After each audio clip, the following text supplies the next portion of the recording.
Did you know that Jar Jar Binks was in these Star Wars movies, comics, shows, and video games? It's actually quite revealing when you map it all out. Looking at all these appearances, it shows how the franchise has um, reused and sometimes really reinvented characters, even the really controversial ones like him, over decades now. Okay, let's start with the films. That's where most people know him from. The Phantom Menace, 1999. He's the Gungan guide, lots of physical comedy. Right, the comic relief mainly, but you have to remember he was actually pretty important for brokering that alliance. The Gungan and Naboo alliance Yeah. against the droids. Exactly, that was pivotal. So he does start off as a hero in his own clumsy way. But then things take a turn, a big turn. Oh, a huge turn politically. By Attack of the Clones, just a few years later in 2002, he's a representative senator for Naboo. And he does something monumental. Monumentally catastrophic, you could say. He's the one who proposes giving Chancellor Palpatine those emergency powers.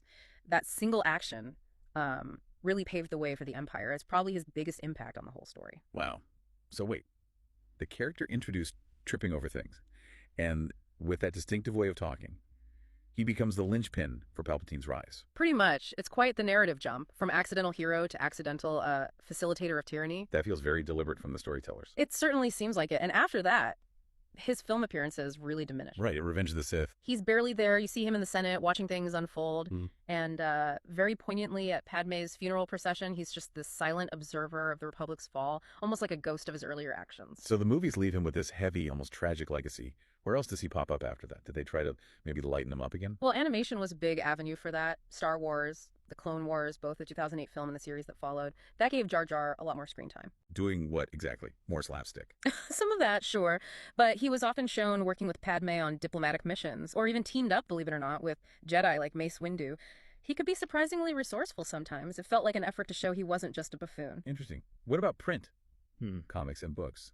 Any standout appearances? I feel like I remember hearing some wild theories. Ah, yes, the theories. Well, he's appeared in canonical comics, like a Marvel special from 2019, usually leaning back towards comic relief. But the thing everyone talks about is non-canon. Go on. It was a Star Wars Tales comic from 2004, issue number 20, I think. It portrayed him as Dark Jar Jar. A Sith Lord. Seriously? Yep. Secretly manipulating events. It was played for laughs, mostly, but that idea just took off with fans. It became this huge what-if scenario. That's amazing.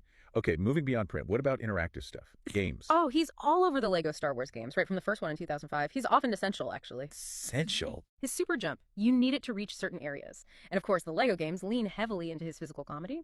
He was also way back in Star Wars. Demolition in 2000, driving some kind of Gungan vehicle. He just keeps showing up. He really does, and it's not just nostalgia. Very recently, 2024, he was added as a playable character in the mobile game Star Wars Galaxy of Heroes. No way. Yes, as an event character. It shows there's still an appetite, or at least curiosity, to see his unique brand of chaos in new settings. So when you look at this whole winding path, diplomat, accidental villain, comic relief, Sith Lord meme, game character, does his persistence tell us something about Star Wars itself? Maybe about how it handles comedy versus, serious galactic consequences? I think it does. His journey reflects the franchise's own evolution, doesn't it? Moving from straightforward adventure, getting darker and more political, but never totally losing that willingness to be a bit silly or self-aware. He embodies that tension, maybe. Comedy and controversy, all rolled into one Gungan. Check out more of Abby's videos. Tomorrow we will be discussing, where can we find Han Solo?